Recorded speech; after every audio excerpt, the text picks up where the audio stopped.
What's up, YouTube? I just wanted to show y'all my 3M batteries that I got. So, as you guys already know, my car is named the Smurf, right?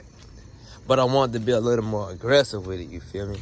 So I was like, well, I see a lot of people put the Decepticon emblem on their car. A lot of people don't really too much care for the Autobot emblem. So I went on and got Autobot ones, right? And I'm gonna name it the Autobot Smurf, you feel me? I was thinking about putting the red one on the back, but it's too small, you feel me?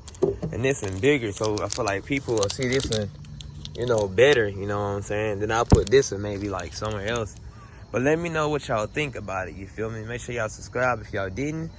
I'm gonna have another how-to video on me adding the black and white route to the car for you guys that really didn't understand.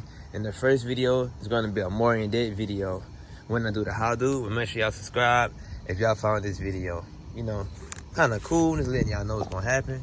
Like I said, this red one kind of like, you know, look good with the lights, but it's too tiny, you feel me? Like nobody gonna really see that. But this one is huge, you know, so more people gonna see it. But just let me know what y'all think.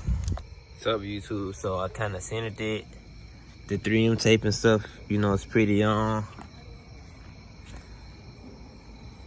seriously glad for shining too much on the plates, but Autobot Smurf is officially the new name for the Dodge Avenger RT, Autobot Smurf, you know.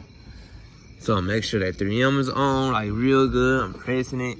Couldn't put it higher because we got a crease and it wasn't going, you know, stay good. But if y'all enjoyed this, make sure y'all subscribe, man. Try to do content every day. Get that watch time up because I'm suffering on watch time. You feel me? Alright, y'all.